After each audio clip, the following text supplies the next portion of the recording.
Hello everybody, welcome to my channel judiciary prep hub. हम करने वाले हैं अपने जेडीए जेएलओ एग्जाम की तैयारी। उसके लिए मैं आज आपको कराने वाली हूँ राजस्थान टेनेंसी एक्ट 1955। देखिए, जितने भी स्टूडेंट जेडीए एग्जाम की जेडीए जेएलओ एग्जाम की तैयारी कर रहे हैं, उनसे एक रिक्वेस्ट है कि जब भी आप वीडियोस देखें तो वीडियोस को लास्ट तक देखें। ठीक है, स्टार्टिंग में आपको लग रहा होगा कि पता नहीं ये वीडियो यूजफुल है या नहीं, लेकिन trust me, mark my words, कि जब आप इस वीडियो को लास्ट तक देख लेंगे तो इतना अच्छा कॉन्फिडेंस आपका बिल्डअप होगा कि आपको लॉ बहुत सिंप्लीफाई तरीके से समझ आने लगेगा। ठीक है, मैं हमेशा चीजों को बहुत सिंप्लीफाई करके पढ़ाती हूँ। जितने भी स्टूडेंट्स अभी इस एग्जाम की तैयारी कर रहे हैं, मैंने एक series Jaipur development authority act की पूरी सीरीज, एक एक सेक्शन, मैंने एक भी सेक्शन नहीं छोड़ा है। सेक्शन 102 तक एक एक सेक्शन को समझाया है और हर सेक्शन के इंपॉर्टेंट एमसीक्यूज मैंने कराए हैं। ठीक है, मेरा यही पैटर्न रहता है। तो ठीक है, अब हम अपना एक नया एक्ट आज स्टार्ट करने वाले हैं, राजस्थान टेनेंसी एक्ट 1955। ठीक है, जितने भी स्टूडेंट हैं उनसे रिक्वेस्ट है कि आप अपना बेयर एक्ट अपने साथ लेके बैठिए। मैंने भी अपना बेयर एक्ट अपने साथ ले लिया है। ठीक है, जितनी भी इंपॉर्टेंट चीजें होगी हम उसको मार्क करते हुए चलेंगे। ठीक है, तो सबसे पहले देखिए, हम कर रहे हैं राजस्थान टेनेंसी एक्ट। जितने भी इंग्लिश मीडियम स्टूडेंट है, हिंदी मीडियम स्टूडेंट है, आप बैठ जाइए आराम से। अगर बेयर एक्ट अभी फिलहाल नहीं है, कोई बात नहीं, सुन लेना आप, क्योंकि मैंने बेयर एक्ट लैंग्वेज भी लिखी हुई है। ठीक है, उसका जो इंपॉर्टेंट जिस्ट है वो भी लिखा हुआ होगा। और अगर बेयर एक्ट है तो दैट इज ऑल्सो गुड। ठीक है, दोनों ही लैंग्वेज स्टूडेंट्स के लिए ये बहुत इंपॉर्टेंट है। देख रहे होंगे इंग्लिश और हिंदी दोनों लैंग्वेज में मैंने पीडीएफ को बनाया हुआ है, और मैं इंग्लिश और हिंदी दोनों ही लैंग्वेज में बोलूंगी ताकि हर एक स्टूडेंट को ये लेक्चर समझ आ जाए। अब देखिए, हमारे एक्ट का नाम क्या है? Rajasthan tenancy act 1955। ठीक है, अगर मैं इसके एक्ट नंबर की बात करूं, क्वेश्चन कहीं से भी बन सकता है, तो हम हर एक चीज को कवर करेंगे। तो ये एक्ट नंबर कौन सा है? तो ये एक्ट नंबर 3 है। कौन सा एक्ट है ये? Act number 3 of 1955। ठीक है, देखिए, मैंने क्या कहते हैं, बेयर एक्ट है, उसी को मैं ध्यान से देखकर आपको बता रही हूँ, इसीलिए आप बहुत रिलाई कर सकते हैं, पूरा रिलाई कर सकते हैं। ठीक है, अब आप मार्क करते जाइए। तो ये एक्ट नंबर क्या है? हमारा एक्ट नंबर 3 है। और एसेंट कब मिली प्रेसिडेंट की एसेंट, मैं एनफोर्समेंट की बात नहीं कर रही हूँ, कब इनेक्टमेंट है ना, इनेक्ट कब हुआ है, तो इसको एसेंट मिली है प्रेसिडेंट की on 14th day, on 14th day of March 1955। ठीक है, 14th मार्च 1955। और ये राजस्थान गैजेट में पब्लिश कब हुआ? ठीक है, तो आप साथ के साथ लिख लीजिए, Rajasthan publish in Rajasthan gadget 24 मार्च 1955। कब? 24 मार्च 1955 को ये पब्लिश हो गया राजस्थान गैजेट में, क्योंकि ये एक लोकल एक्ट है, इसलिए इसको राजस्थान गैजेट में पब्लिश किया गया है। ठीक है, ये एक ऑफिशियल गैजेट है। अब देखिए, प्रियम्बल की बात करें तो ये प्रियम्बल क्या बात कर रहा है? ये एक एक्ट है जो कंसोलिडेट कर रहा है, ठीक है, या फिर अमेंड कर रहा है किन कानूनों को? जो कानून रिलेटेड है किस चीज से? या तो टेनेंसीज ऑफ एग्रीकल्चरल लैंड से, and to provide for certain measures of land reforms and matter connected therewith. तो ये अधिनियम एक तो कृषि भूमि, याद रखना कौन सी लैंड से रिलेटेड है? एग्रीकल्चरल लैंड से रिलेटेड। ठीक है, कृषि भूमि की काश्तकारी से संबंधित। ठीक है, मतलब जो एग्रीकल्चरल लैंड है उसकी टेनेंसीज मतलब काश्तकारी से संबंधित कानून को समेकित कर रहा है। समेकित का मतलब होता है एक साथ इकट्ठा कर रहा है, पहले कोई भी लॉ, अब कोई भी लॉ, सबको इकट्ठा करके एक कर दिया, कंसोलिडेट कर दिया। क्योंकि प्रियम्बल से भी क्वेश्चन बनता है कि राजस्थान टेनेंसी एक्ट जो है 1955, उसके अंदर जो प्रियम्बल है, उस प्रियम्बल में ये एक्ट को कैसा बताया गया है? ये कंसोलिडेट एक्ट है। ठीक है, और साथ के साथ अमेंड भी कर सकते हैं, इसके अंदर जो प्रोविजंस है उसको अमेंड भी किया जा सकता है। ठीक है, अमेंड भी हम लॉज को कर सकते हैं। कौन से? जो टेनेंसी से रिलेटेड है। कौन सी टेनेंसीज? एग्रीकल्चरल लैंड की जो टेनेंसीज है उससे रिलेटेड। और साथ ही साथ भूमि सुधार के कुछ उपायों और उससे संबंधित विषयों के प्रावधान हेतु बनाया गया है। तो ये एक्ट को क्यों बनाया गया है कि कुछ लैंड रिफॉर्म करने हैं, ठीक है, उससे रिलेटेड, और जो टेनेंसीज है एग्रीकल्चरल लैंड की उसको कंसोलिडेट और अमेंड करने के लिए, ठीक है। और ये कब इनेक्ट हुआ है? तो ये इनेक्ट हुआ है 60th year of Republic of India, ठीक है। अब है इसका चैप्टर 1 प्रीलिमिनरी। देखिए, अगर मैं बात करूं कि इसके अंदर कितने टोटल चैप्टर्स हैं, तो कोई मुझे बता पाएगा इसके अंदर कितने टोटल चैप्टर्स हैं? तो देखिए, इसके अंदर टोटल चैप्टर हैं 16। कितने चैप्टर हैं इसके अंदर? टोटल 16 चैप्टर्स हैं। कितने चैप्टर हैं टोटल? 16, ठीक है। और कितने सेक्शन हैं टोटल? तो इसके अंदर टोटल सेक्शन है 260। कितने हैं टोटल सेक्शन? टोटल सेक्शन है इसके 260। देखिए, मैं आपको एक बात बताती हूँ, जब मैं आपको बोल रही हूँ तो मैं भी साइड बाय साइड लिख रही हूँ, आप देख पा रहे होंगे, मैं भी लिख रही हूँ साथ के साथ। तो आपको खाली नहीं बैठना है, आपको भी पेन लेके बैठना है और नोट डाउन करना है। मैं चाहती तो मैं ये सब चीजें पहले भी कर सकती थी जब मैं नोट्स बना रही थी, लेकिन ताकि आपको ये इस चीज का एहसास रहे कि जब हम पढ़ाई करते हैं तो पेन और नोटबुक लेना कितना इंपॉर्टेंट है, ठीक है। Write down it. Total chapter 16, total section 260। कितने शेड्यूल है? 4 शेड्यूल है। जेडीए में कितने शेड्यूल थे? 1 शेड्यूल था। जेडीए में कितने सेक्शन थे? 102 सेक्शन थे। मैं साइड बाय साइड पूरा कवर करती रहूंगी, दोनों को मर्ज करती रहूंगी, एक अच्छी कमांड आपकी बन पाएगी, ठीक है। अब देखिए, अगर मैं शॉर्ट टाइटल की बात करूं तो क्या नाम है इसका? इस एक्ट को हम क्या कहकर बुलाएंगे? तो हम इस एक्ट को बोलेंगे द राजस्थान टेनेंसी एक्ट 1955, ठीक है। इसका दूसरा सबसेक्शन क्या बोलता है कि एक्सटेंड कहां तक होता है? तो ये एक्सटेंड हो रहा है स्टेट ऑफ राजस्थान, ठीक है, पूरे स्टेट ऑफ राजस्थान पर। और थर्ड बात करें तो ये कब एनफोर्समेंट में आएगा? जिस दिन स्टेट गवर्नमेंट, याद रखना वर्ड सेंट्रल गवर्नमेंट नहीं, क्योंकि एक लोकल एक्ट है इसलिए स्टेट गवर्नमेंट आएगा। By notification the official gazette appoint in this behalf. और अगर इसका फुट नोट देखेंगे तो फुट नोट में लिखा है publish in Rajasthan gadget part 4A dated 24, ठीक है, मार्च 1955। अगर आप देख पा रहे हैं तो देखिए, इसमें फुट नोट्स में ऑलरेडी लिखा है, इसीलिए मैंने इसको इसी के साथ ऐड कर दिया। आप भी ऐसे ही ऐड कर लीजिए, ठीक है, ताकि प्रॉब्लम ना हो। अब है सेक्शन 2। तो देखिए, सेक्शन 2 को ओमिट कर दिया गया है 1956 में, इसको ओमिट कर दिया गया। 1955 में एक्ट आता है, 1956 में इसको ओमिट कर दिया जाता है। सेक्शन 3 रिपील की बात करता है। वैसे अगर आप देखेंगे तो रिपील के section most of the times कहाँ होते हैं? सेक्शन के लास्ट में मिलते हैं, लास्ट वाले सेक्शन में मिलते हैं। इसमें स्टार्टिंग में ही 3 में दे दिया, ठीक है, इसको स्टार्टिंग में दे दिया। तो इसको आप कैसे याद कर सकते हैं? अगर आपको याद करना हो तो आप देखिए, पहला हमारा शॉर्ट टाइटल वगैरह की बात करता है, SORO, सौरो, इस तरीके से याद करिए, क्योंकि देखिए थर्ड रिपील की बात कर रहा है। On and from the coming into force this act the following shall stand repeal, namely the enactment mention in column second of the first schedule. देखिए, अब फर्स्ट शेड्यूल का जो कॉलम सेकंड है उसको हम रिपील्ड मानेंगे, ठीक है, to the extent specified in the column 3 thereof, ठीक है। फिर जो भी कॉरेस्पॉन्डिंग लॉज हैं जो इस इनेक्टमेंट के अलावा, other than the enactment refer to in clause A, here आपके पास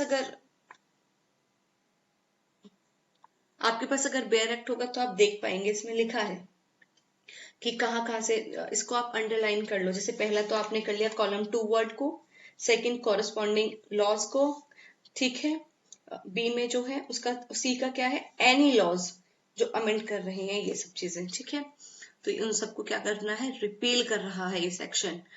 उसके बाद इसका subsection 2, nothing contain in any act, फिर ये एक्ट है, ऑर्डिनेंसेस है, रेगुलेशंस है, रूल्स, ऑर्डर्स, ठीक है, ये सब चीजें इसमें फिर बताई गई हैं कि जितने nothing contained in any act, किसी भी एक्ट में कुछ भी लिखा है, या ऑर्डिनेंस है, रेगुलेशंस है, rules, order, resolution, notification, bylaws not repealed hereby और by the Rajasthan revenue laws extension act 19 57, ठीक है।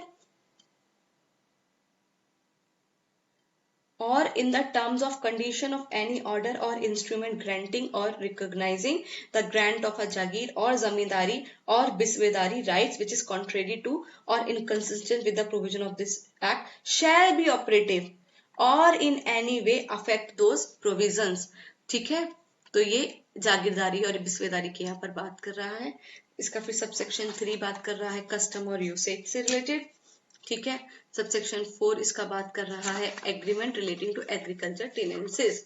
मैं आपको एक बात बताती हूँ, इस सेक्शन पे मैं वापस आऊंगी, ठीक है।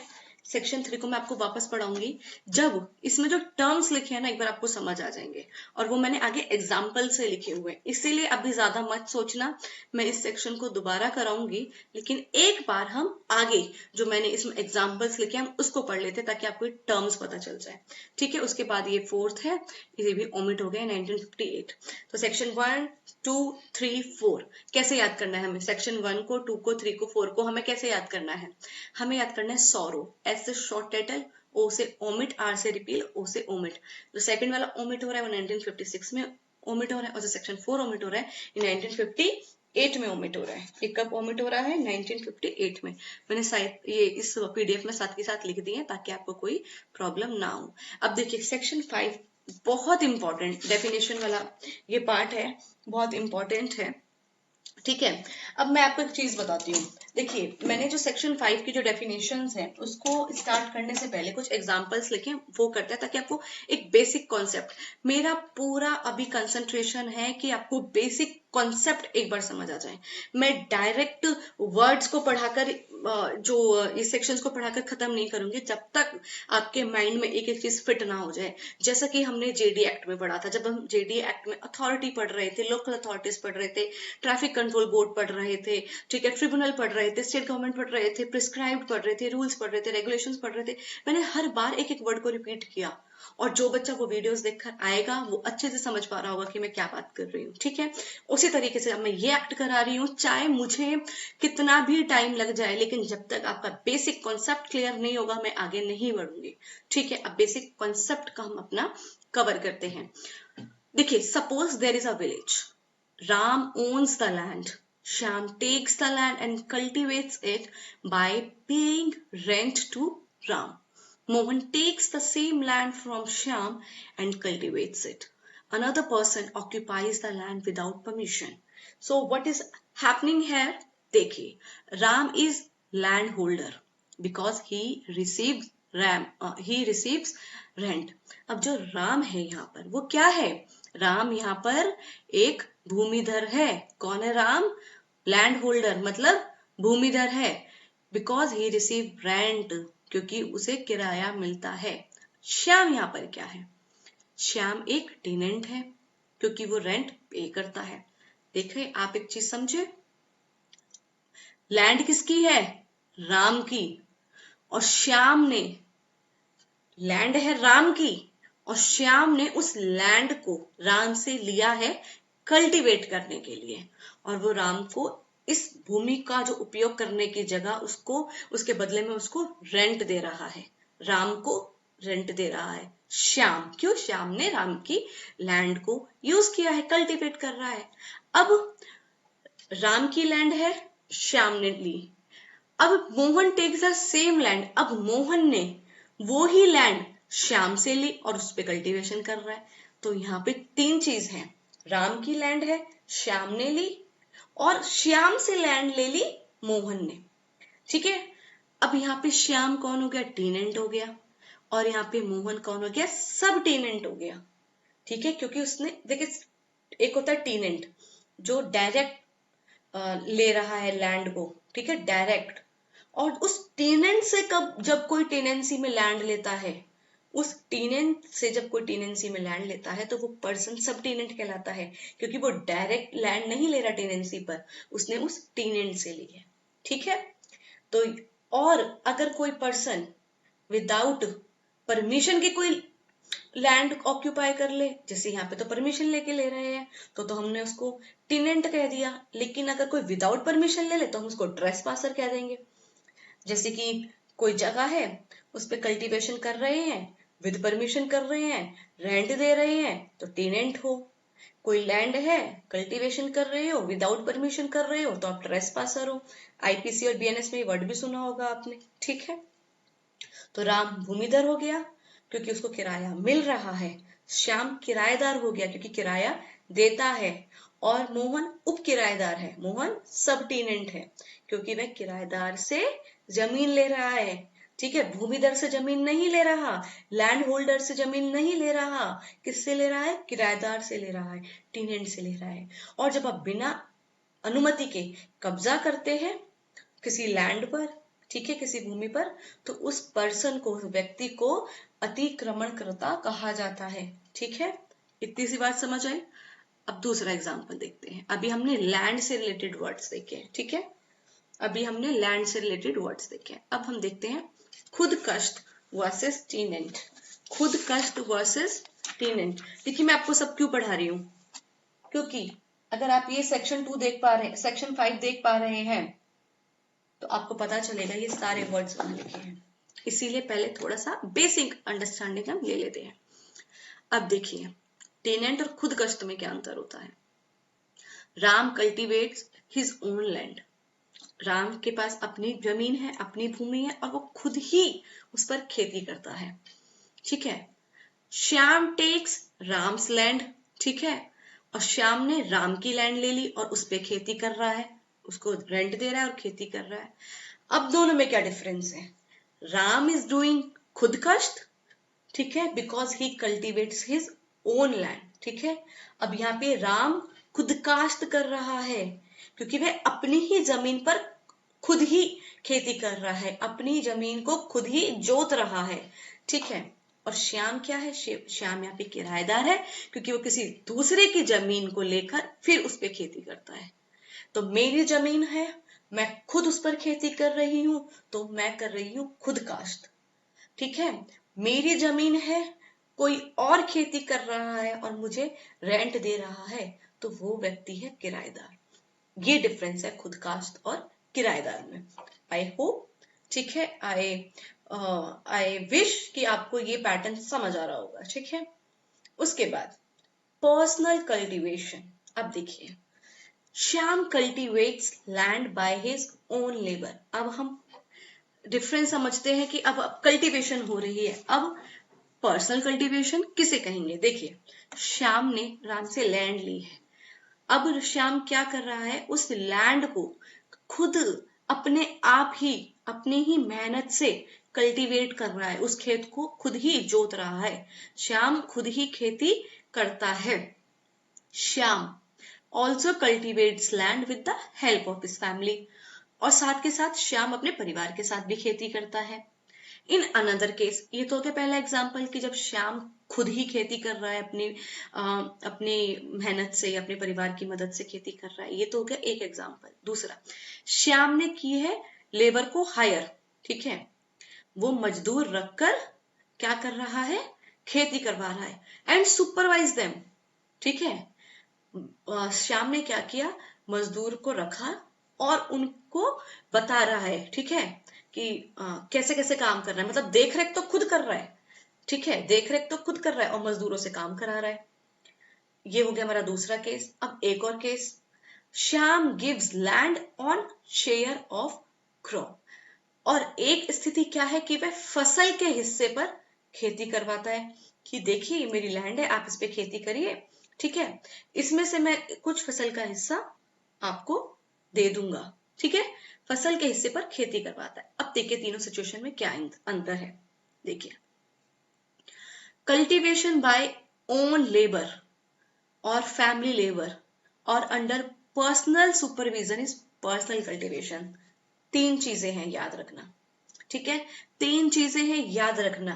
अपनी खुद की मेहनत से कर रहा है, ठीक है, लेबर अपनी खुद की मेहनत से कल्टीवेशन कर रहा है, पर्सनल कल्टीवेशन कहलाया जाएगा, पर्सनल कल्टीवेशन कहलाया जाएगा। फैमिली की मदद से कर रहा है, पर्सनल कल्टीवेशन कहलाया जाएगा।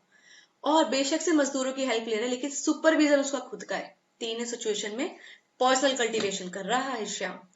लेकिन जब वो उसने क्या किया कल्टीवेशन जब कर रहा है तो अपना शेयर ऑफ क्रॉप दे रहा है, फसल का कुछ हिस्सा दे रहा है जब कल्टीवेशन हो रही है, फिर वो पर्सनल कल्टीवेशन नहीं है। ये याद रखना, क्वेश्चन यही आएगा।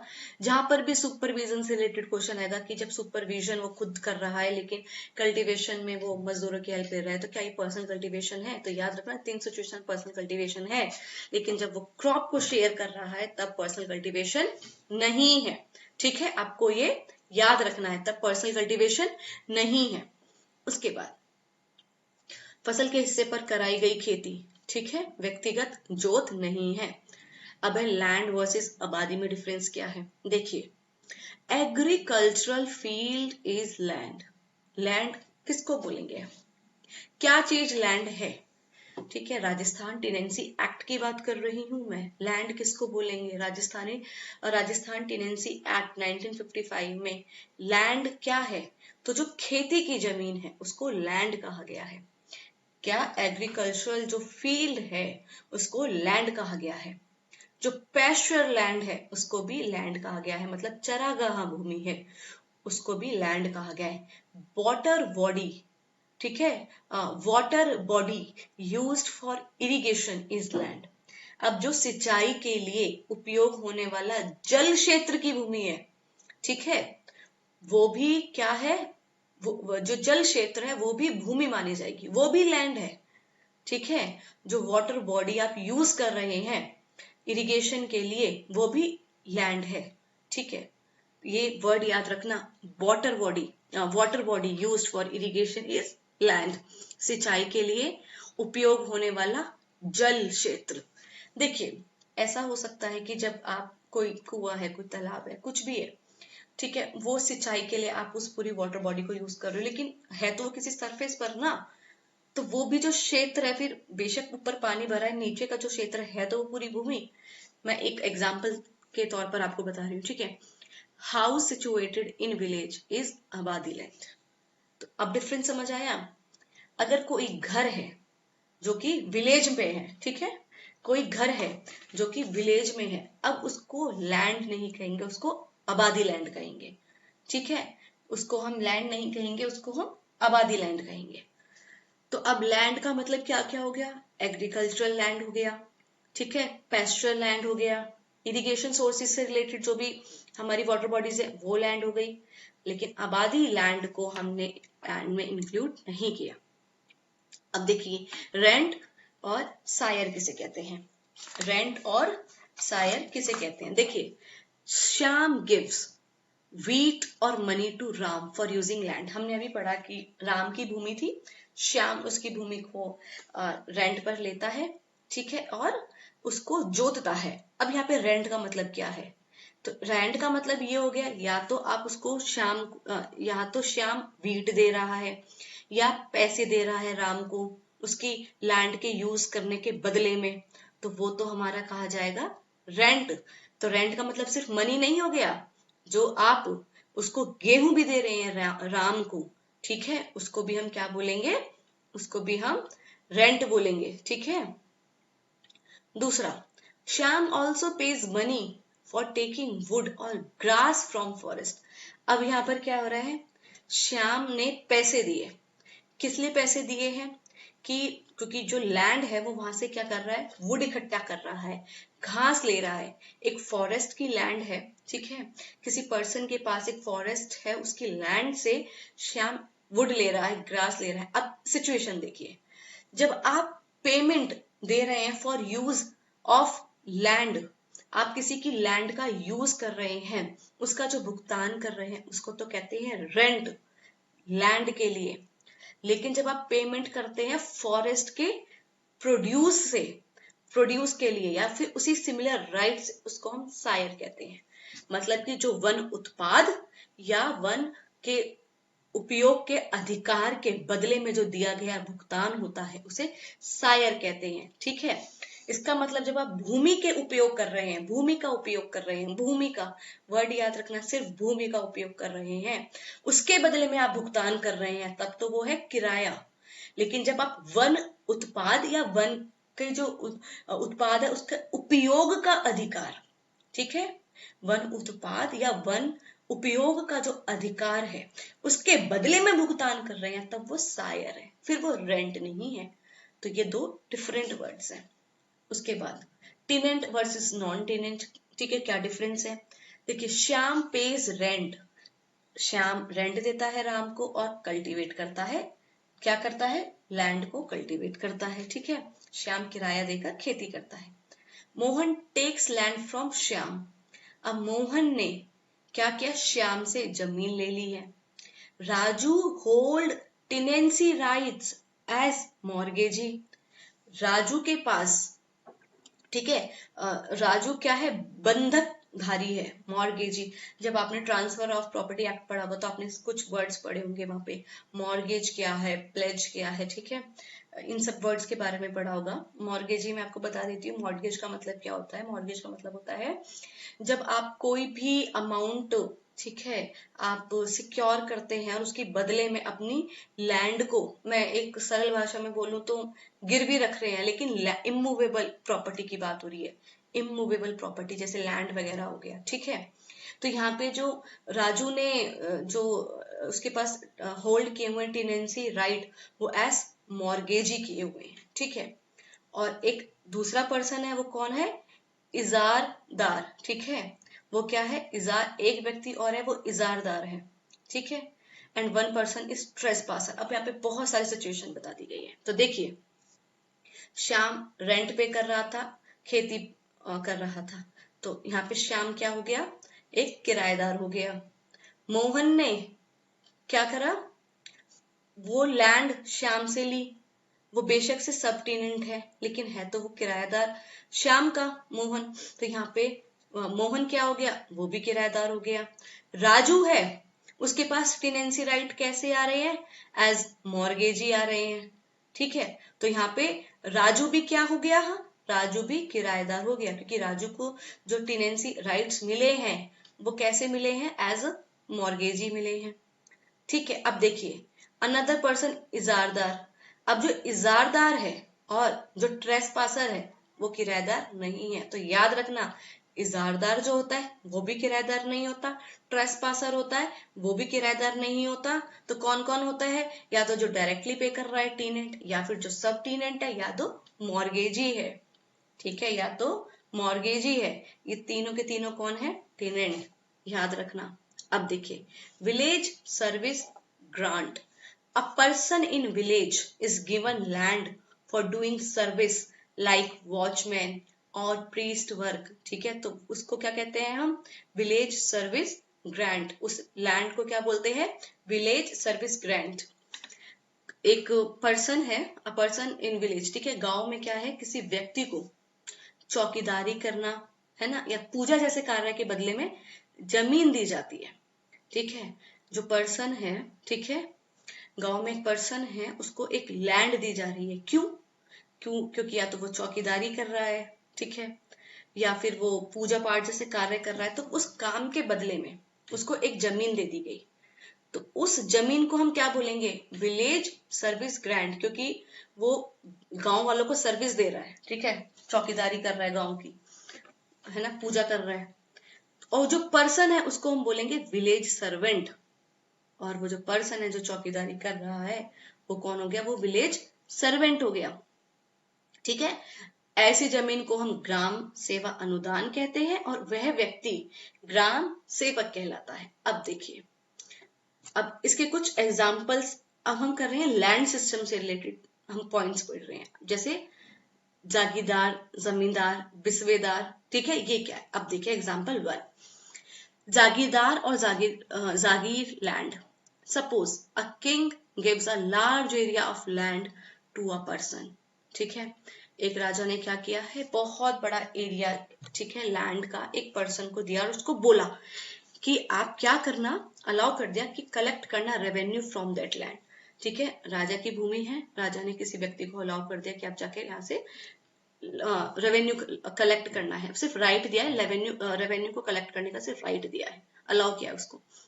That person does not cultivate himself, वो पर्सन उस जमीन पर खेती नहीं कर रहा है, लेकिन क्या कर रहा है? उस लैंड को कंट्रोल कर रहा है, देख रेख कर रहा है, क्योंकि राजा ने बोला है कि आपको जाना है और आपको रेवेन्यू कलेक्ट करना है।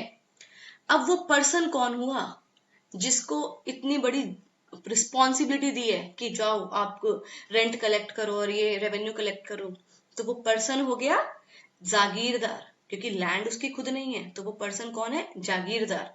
और वो लैंड, उस लैंड को बोलेंगे हम जागीर लैंड, उस लैंड को क्या बोलेंगे हम, जागीर लैंड। देखो जब हम डेफिनेशन पढ़ेंगे ना इन सब चीजों की, आपको इतना, जैसे कि आप देखोगे यहाँ पे जागीरदार, जागीर लैंड, ये सब लिखा है, जब पढ़ेंगे हमें तो बहुत इजी लगेगा।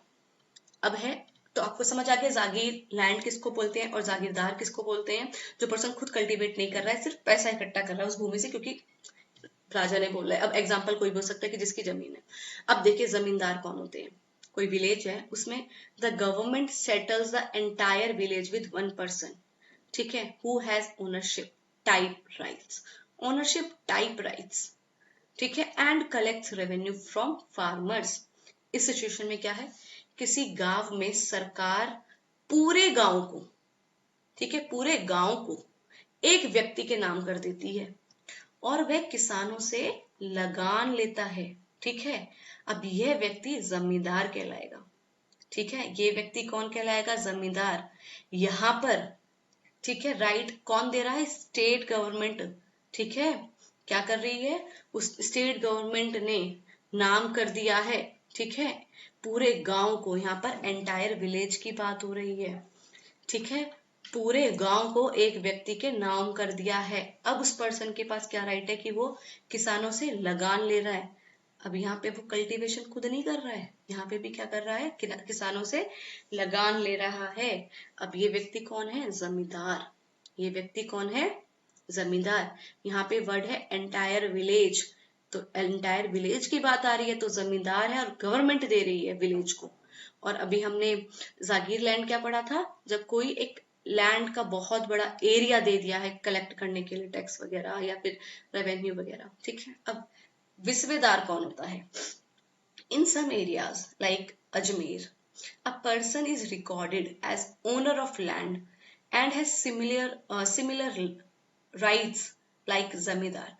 अजमेर में, ठीक है, अजमेर जैसे क्षेत्रों में कोई व्यक्ति भूमि का स्वामी दर्जा होता है। अजमेर जैसे क्षेत्रों में कोई व्यक्ति भूमि का स्वामी, ठीक है, क्या दर्जा है, भूमि का स्वामी, ओनर ऑफ लैंड, ठीक है, ऐसा एक दर्ज होता है, ऐसी एक मान लो पोस्ट होती है। और उसके अधिकार जमींदार जैसे होते हैं। और उसके अधिकार कैसे, जमींदार जैसे, मतलब कल्टीवेशन नहीं कर रहा लेकिन रेवेन्यू को कलेक्ट कर रहा है, ठीक है, वो हेड है उसका विलेज का। तो अजमेर में उस पर्सन को, ठीक है, क्या बोलेंगे, विस्वेदार। क्या बोलेंगे उसको, विस्वेदार, ठीक है। जागीरदार गेट्स लैंड फ्रॉम, अब देखिए समझिए, जागीरदार कौन है, जो रूलर्स से, राजाओं से लैंड्स ले रहे हैं, वो है जागीरदार। जमींदार कौन है, जो जिनको विलेज मिल रहा है गवर्नमेंट से, ठीक है, उनको लैंड मिल रही है, जागीरदार को, जमींदारों को विलेज मिल रहा है, ठीक है, सिस्टम के थ्रू, गवर्नमेंट के थ्रू, ठीक है, कंट्रोल कर रहे हैं।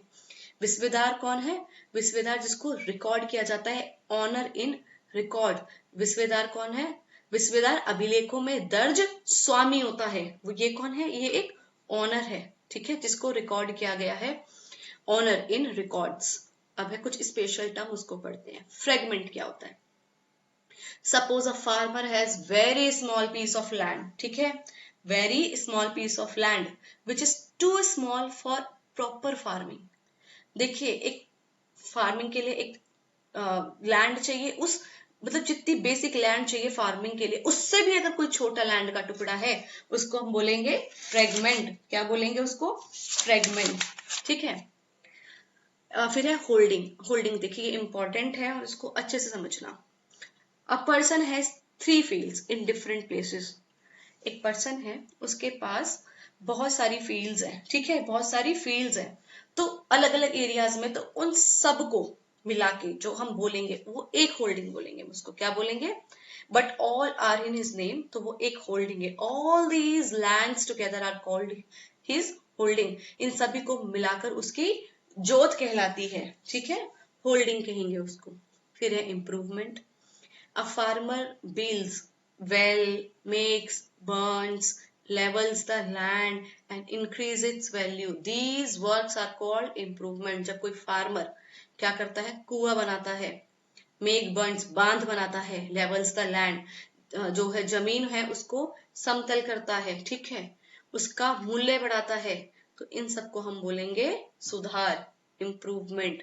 But temporary small works done during normal farming are not improvement. लेकिन कुछ छोटा मोटा वैसे ही सामान्य खेती के दौरान कुछ काम कर दिया है तो उसको हम इम्प्रूवमेंट नहीं बोलेंगे. ग्रोवलैंड क्या होती है? A land where many trees are planted and farming is not possible. Grove land मतलब एक ऐसी लैंड जहां पे बहुत सारे ट्रीज है ना, उनको क्या कर दिया है, प्लांट कर दिया है. Many trees are planted, farming is not possible. ऐसी भूमि जहां इतने पेड़ हो कि खेती संभव ही नहीं है, वह उपवन भूमि कहलाती है, उसे ही हम ग्रोवलैंड कहते हैं. फिर है पैस्चर लैंड.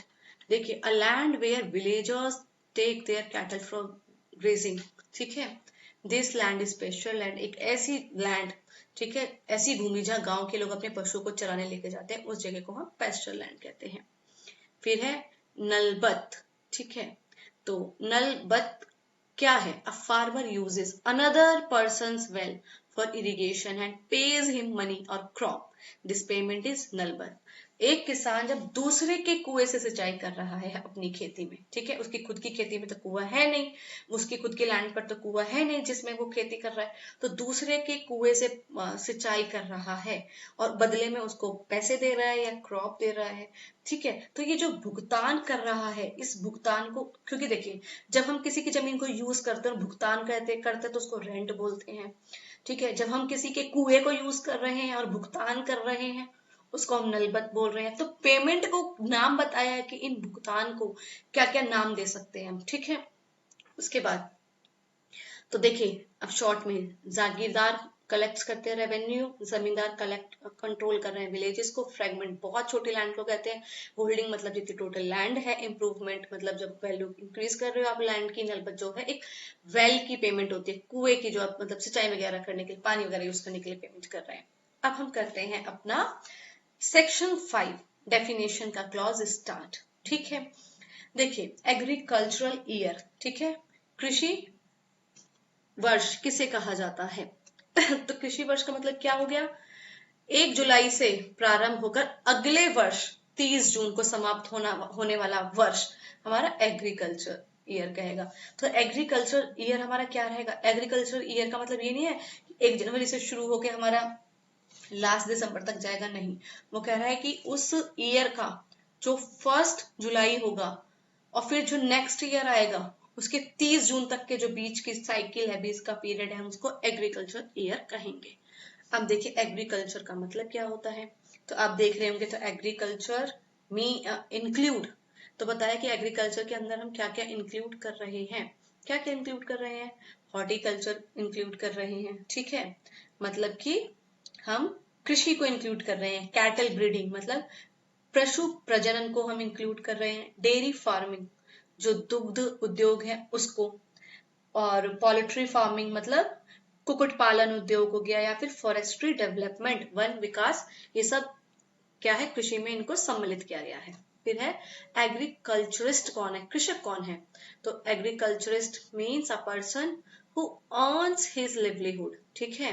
कृषक वह व्यक्ति है जो स्वयं को नौकरी जो स्वयं या नौकरी किराएदारों के माध्यम से मुख्यतः, ये वर्ड याद रखना, होली या मेनली क्या है, वो क्या है, डिपेंड है, या फिर जो अर्न कर रहा है अपनी लिवलीहुड मेनली या फिर होली एग्रीकल्चर से, ठीक है, इधर हिमसेल्फ और थ्रू सर्वेंट और टेनेंट्स, या तो वो खुद ही या फिर सर्वेंट और टेनेंट की मदद से, ठीक है, वो अर्न कर रहा है लिवलीहुड. मेनली और होली वर्ड आ जाएगा पार्टली, ठीक है, तो ऐसा नहीं मतलब पूर्णता, फिर हम उसको कहेंगे ये एग्रीकल्चरिस्ट है, क्योंकि पूरा जीवन इसका जो लिवलीहुड है इसकी जो, ठीक है, जो उसकी आजीविका है वो कहाँ से आ रही है, वो किस पर निर्भर कर रही है, कृषि पर.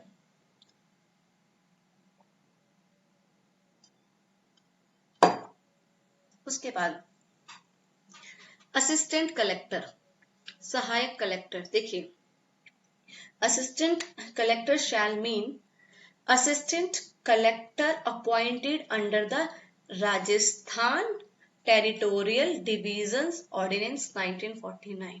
तो असिस्टेंट कलेक्टर का मतलब क्या है कि वो कलेक्टर जिसको अपॉइंट किया गया है राजस्थान टेरिटोरियल डिवीजन ऑर्डिनेंस 1949 के तहत या फिर किसी और लॉ के तहत, ठीक है, टाइमिंग इन फोर्स। ठीक है, तो ये दो चीजें हैं, मतलब किसी भी रेलेवेंट लॉ में जिसको अपॉइंट किया है असिस्टेंट कलेक्टर, उसका मतलब यही है।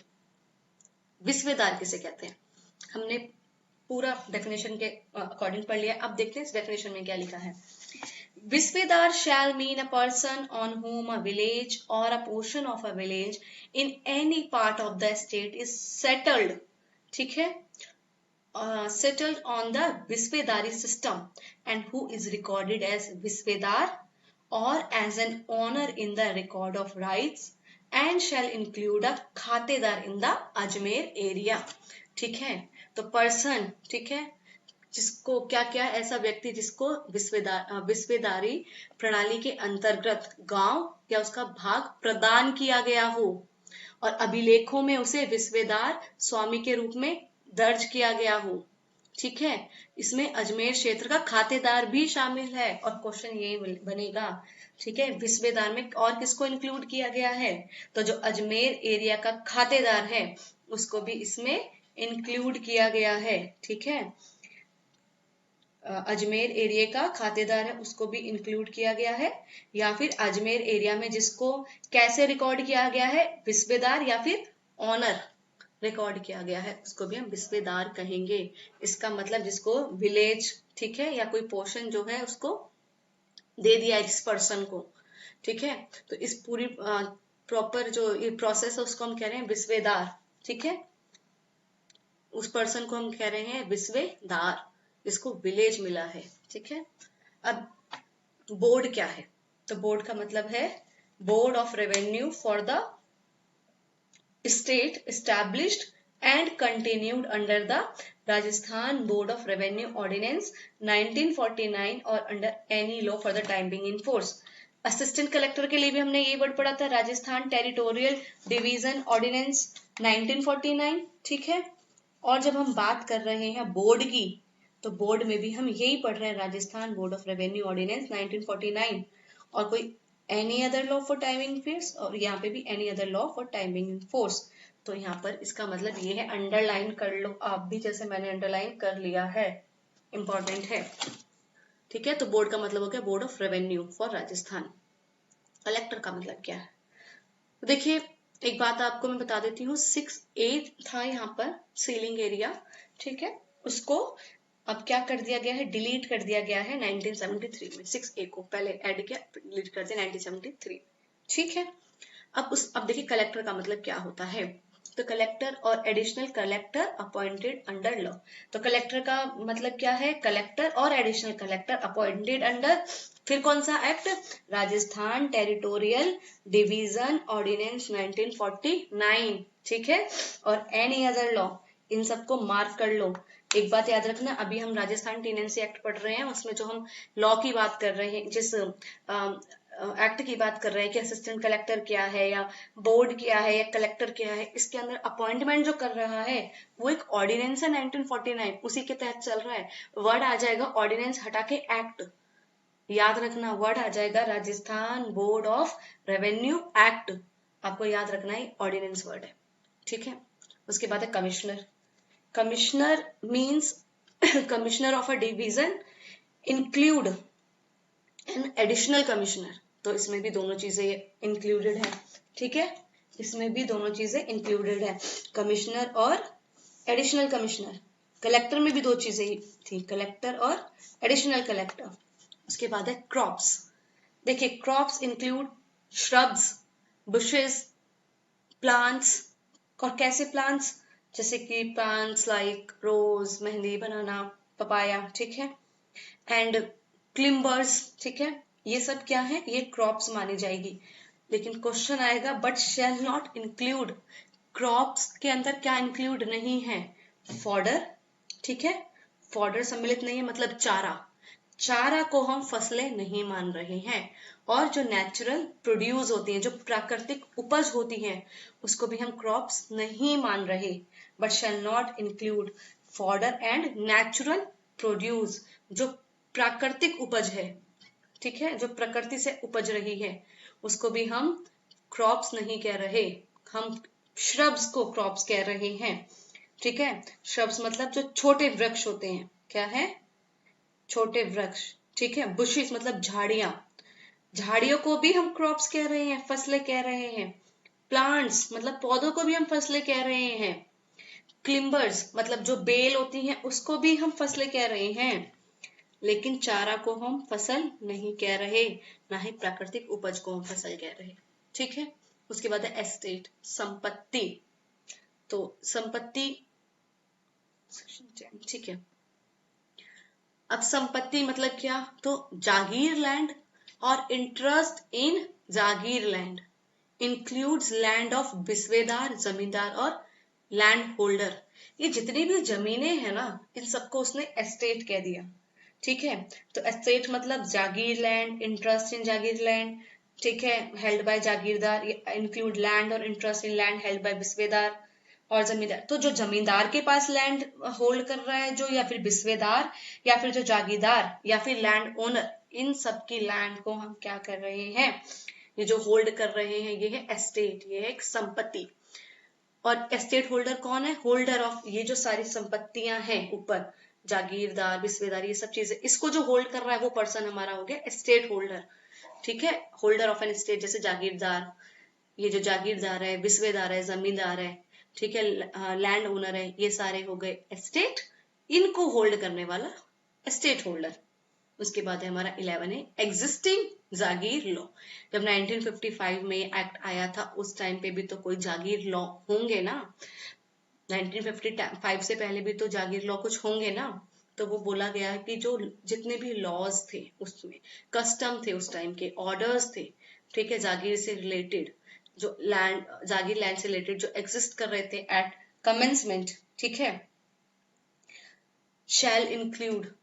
ठीक है, देखिए, जागीर law means existing Zagir law means any act, ordinance, regulation, rule, order, resolution, notification, bylaws relating to Jagir lands or Zagirdars in force in the whole or any part of the state of the at the commencement of this act shall include any custom usage relating to such Jagir land or Jagirdars prevailing at the commencement of this act in the whole or any part of the state having the force of law and the terms and condition contained in any order और instrument.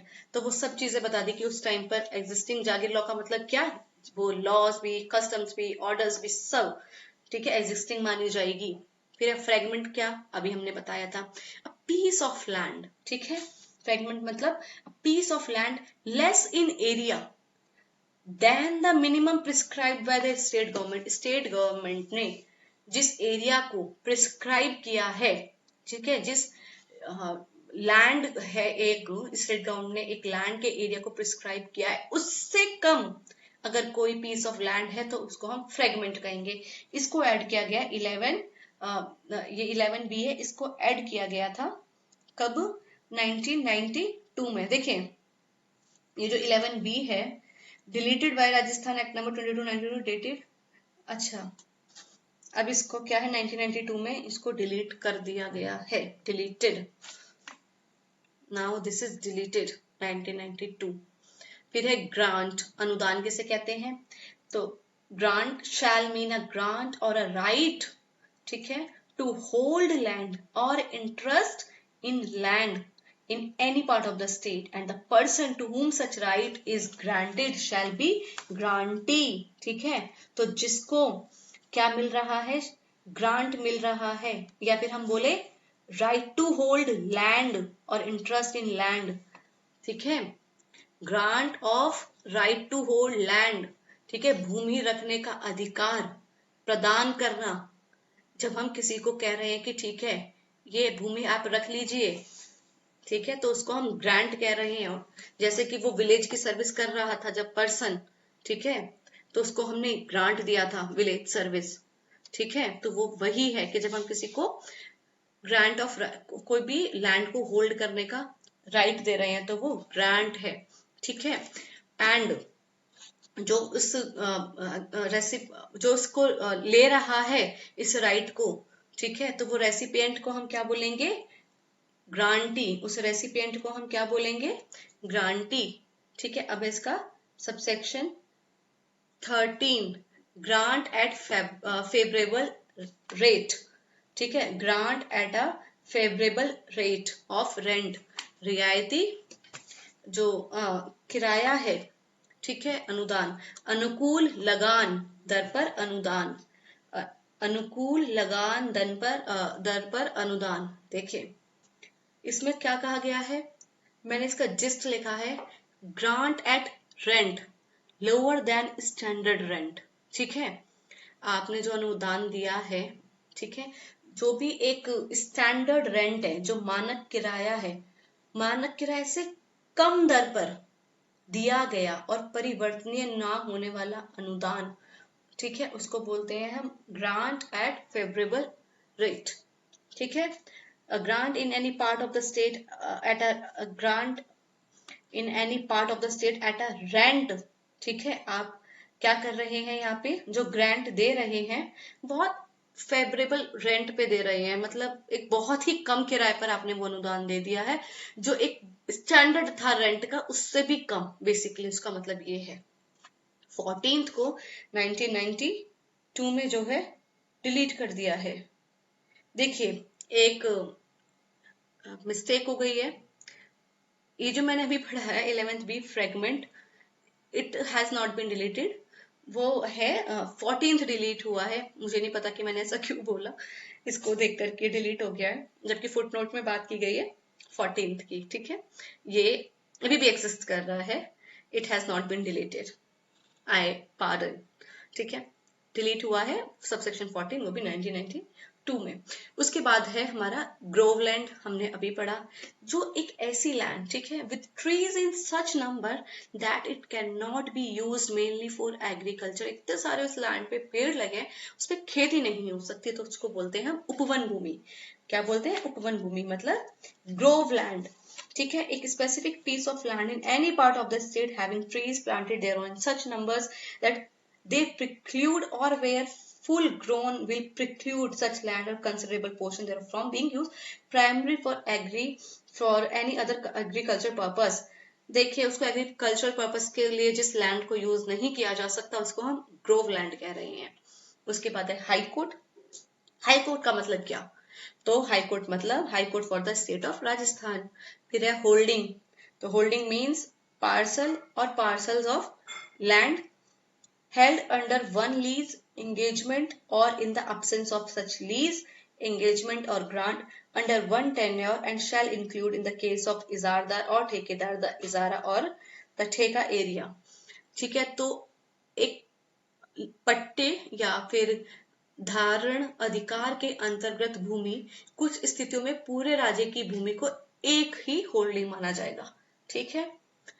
Land held under one lease tenure includes total land of a person across the state for certain chapter।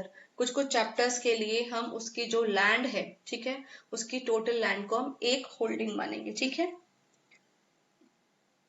एक word याद रखना, यहाँ पे लिखा है mean parcel और parcels of land held under one lease engagement और in the absence of such lease engagement और ग्रांट अंडर वन टेन्योर, ठीक है। और क्या क्या इंक्लूड कर रहा है, और इंक्लूड करेगा अपने में होल्डिंग के अंदर क्या क्या इंक्लूड हो रहा है, इन द केस ऑफ इजारदार और ठेकेदार द इजारा और ठेका एरिया, उसको भी होल्डिंग कह रहे हैं हम, इजारा को भी और ठेका जो एरिया है उसको भी हम होल्डिंग कह रहे हैं। उसके बाद provided that for the purpose of chapter 3rd B all parcels of land held anywhere throughout the state by a person under one or more than one lease, engagement, grant or tenure, and whether cultivated personally or let or sublet by him, shall be deemed to be his holding, and where any such land is held by more than one person as co-tenants or co-share, the share of each of them shall be deemed to be separate holding। देखिए अगर कोई person है, ठीक है, या तो वो खुद ही उसको कल्टीवेट कर रहा है पर्सन जिसके पास बहुत सारी लैंड है, या तो वो सारे खुद ही पर्सनली इसको कल्टीवेट कर रहा है, या फिर उसने किराए पे दे दी, ठीक है, या फिर सबलेट कर दिया, उन सबको हम एक ही होल्डिंग मानेंगे। लेकिन अगर जो इतनी सारी लैंड है, ठीक है, उसको कौन होल्ड कर रहा है? मोर देन वन पर्सन, एक पर्सन से ज्यादा, मतलब को टेनेंट्स हैं वहां पर या को शेयरर्स हैं, तो जितना शेयर है उन सबके पास shall be deem to be उस सेपरेट होल्डिंग, फिर उस पर्सन की वो सेपरेट होल्डिंग मानी जाएगी। जैसे कि बहुत सारी लैंड है, एक ही पर्सन उसको क्या कर रहा है, पर्सनली कल्टीवेट कर रहा है, या कल्टीवेट करवा रहा है, या टीनेंसी पे दे रखा है, लेकिन उस पर्सन की वो सारी लैंड एक होल्डिंग है। लेकिन अगर वो जो बहुत सारी लैंड्स हैं उसके बहुत सारे को शेयरर्स हैं या फिर को टीनेंट्स हैं, उस केस में उन पर्सन की वो एक एक सेपरेट होल्डिंग मानी जाएगी। ये इसका प्रोविजो बता रहा है। उसके बाद है इजारा और ठेका। तो इजारा और ठेका शैल मीन अ फार्म और lease granted for the collection of rent, ठीक है। The area to which an izara or theka relates shall be deemed the izara or theka area, and izara or theka shall mean the person to whom an izara theka is granted. Simple, ठीक है। Lease for collection of rent, ठीक है, तो किराया वसूली हेतु दिया गया पट्टा, ठीक है, जो आपने लीज पर दी है लैंड ताकि आप जो है रेंट कलेक्ट कर पाए, तो वो जो होल्ड कर रहा है, जो धारक है, वो इजारदार या ठेकेदार कहलाता है।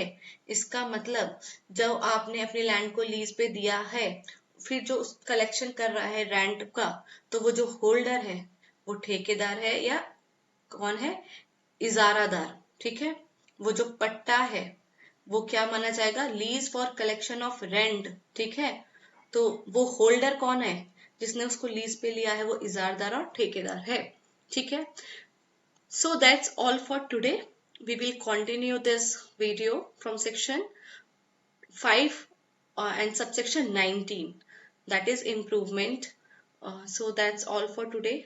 If you are liking my pattern, if you're liking my teaching skill, if you are liking the way I'm teaching, please subscribe my channel, do comment, do like, do share. That's all for today. Bye bye, take care.